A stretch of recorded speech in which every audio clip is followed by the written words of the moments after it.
Halo Sobat Kabar Makassar Petang, apa kabar hari ini? Senang sekali saya Sinar Mentari kembali hadir menjumpai Anda. Baiklah, kita akan membahas berita yang sedang hangat-hangatnya di Sulawesi Selatan dan sekitarnya. Kita saksikan berita selengkapnya.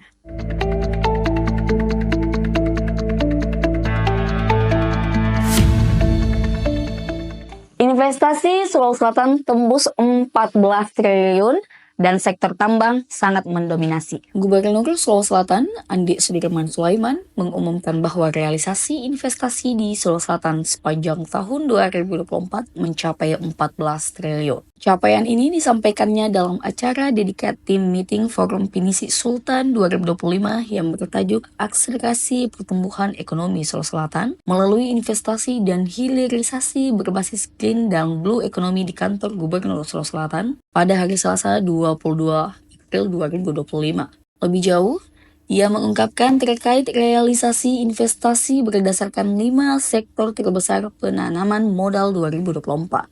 Di posisi kedua ada perumahan, KI, dan perkantoran sebesar 2,16 triliun. Ketiga perdagangan dan reparasi yaitu 1,391 triliun.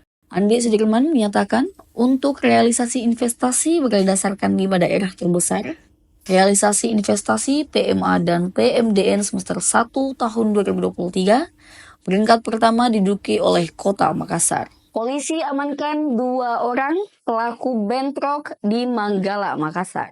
2 kelompok warga terlibat bentrok, diduga disebabkan penolakan didirikannya pos ronda. 2 orang warga pun diamankan polisi, diduga sebagai pemicu konflik antara 2 kelompok warga di Kecamatan Manggala, Kota Makassar. Humas Polsek Manggala, Aibda Rijal mengatakan peristiwa tersebut terjadi di Komplek Adi Tarina, Kecamatan Manggala pada hari Senin tanggal 22 April 2025 sore itu. 2 kelompok warga tersebut bentrok dengan menggunakan senjata tajam atau sajam busur panah hingga batu. Peristiwa ini berawal saat salah satu kelompok warga hendak membangun sebuah pos ronda di wilayah tersebut. Namun mendapat teguran dari kelompok warga lainnya untuk tidak membangun hingga berujung kesalahpahaman antara kedua kelompok dan mengejar warga yang telah menegur. Mendapatkan informasi adanya 2 kelompok warga yang terlibat bentrok, Kapolsek Manggala Kompol Samuel Toklongan bersama personil jajaran langsung ke lokasi kejadian untuk melerai konflik tersebut. Akibat insiden tersebut, 3 orang warga terkena anak panah busur sehingga harus mendapatkan perawatan medis. Di lokasi kejadian juga diamankan puluhan anak panah busur dengan pelontarnya. Gabungan personil Jatanras dan Satuan Patmor Presisi Samapta Polrestabes Makassar, kata Samuel, juga melakukan pengamanan dan membubarkan warga yang berkumpul agar tidak memancing adanya bentrok lanjutan. Tepat di Hari Bumi, Kementerian Agama dan Umat Katolik tanam 1 juta pohon matoa. Dalam semangat peringatan Hari Bumi, Kementerian Agama melalui Pembimas Katolik Sulawesi Selatan menggelar gerakan penanaman 1 juta pohon matoa sebagai bentuk nyata pertobatan ekologis umat Katolik. Aksi ini dimulai di Paroki Maria Ratu Rosare Kare, Makassar pada Selasa 22 April 2025 dan melibatkan berbagai elemen gereja serta organisasi Katolik. Gerakan menanam 1 juta pohon matoa ini sebagai bentuk konkret pertobatan ekologis umat Katolik. Hal ini disampaikan Pembina Masyarakat atau Pembimas Katolik Sulawesi Selatan, Paulus Palondongan, dalam sambutannya saat pembukaan kegiatan ini menyatakan, gerakan ini bukan sekedar simbolik, tetapi bentuk nyata ibadah ekologis dalam ajaran gereja Katolik yang sejalan dengan tema aksi puasa pembangunan 2025, yakni pertobatan ekologis, menciptakan lingkungan hidup yang baik, ujar pria yang akrab disapa Paulus ini. Paulus menekankan bahwa pertobatan ekologis berarti mengakui kesalahan manusia terhadap alam dan berkomitmen untuk memperbaiki cara hidup. Dirinya juga menyampaikan bahwa gerakan ini bertujuan menumbuhkan kesadaran publik, khususnya umat Katolik, akan tanggung jawab kolektif dalam merawat bumi. Lebih lanjut, Paulus berharap melalui semangat Hari Bumi, gerakan ini dapat menggugah umat agar mewujudkan iman lewat aksi nyata, dukungan gereja, dan keterlibatan kaum muda. Kegiatan ini turut melibatkan Keuskupan Agung Makassar dan sejumlah organisasi masyarakat Katolik. Hadir pula RD Albert Arlina, pastor yang dikenal aktif dalam menggaungkan moderasi beragama di Sulawesi Selatan. Dirinya menekankan bahwa gerakan ini sejalan dengan ajaran iman Katolik, merujuk pada ensiklik Laudato Si dan Fratelli Tutti yang menyerukan persaudaraan universal termasuk dengan alam.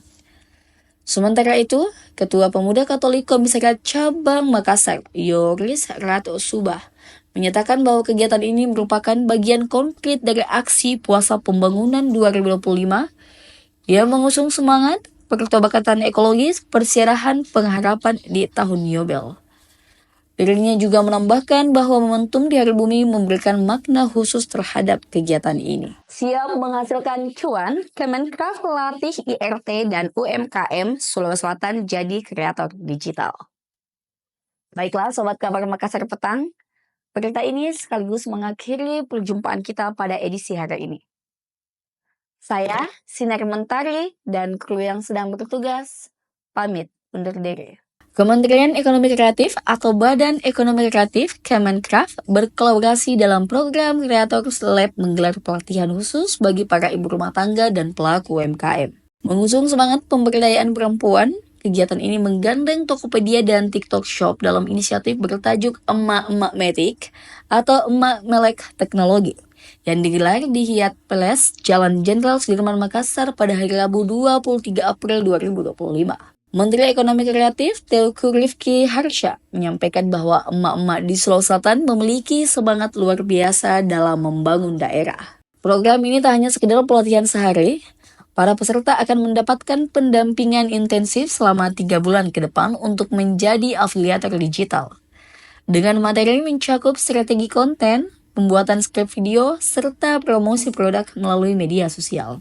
Program Creator Lab kali ini merupakan hasil kolaborasi antara Kemenkraf, pemerintah Provinsi Sulawesi Selatan, Tokopedia, serta TikTok Shop. Gubernur Sulawesi Selatan, Andi Sudirman, menyampaikan apresiasinya atas perhatian pemerintah pusat terhadap ekonomi kreatif. Presiden Direktur Tokopedia dan TikTok e-commerce, Melisa Siska Juminto, menjelaskan bahwa inisiatif ini menargetkan 10.000 perempuan di 12 wilayah Indonesia, termasuk Makassar sebagai kota ketiga yang telah dikunjungi.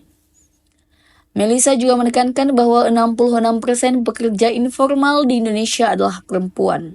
Maka dari itu, pemberdayaan digital menjadi langkah penting untuk menjembatani kesenjangan partisipasi angkatan kerja. Selama 3 bulan ke depan, para peserta akan mendapatkan pembinaan langsung agar dapat berkembang sebagai konten kreator yang profesional. Dengan pelatihan ini, diharapkan emak-emak bisa mendapatkan penghasilan tambahan dari rumah, sekaligus mempromosikan produk lokal ke pasar yang lebih luas melalui platform digital.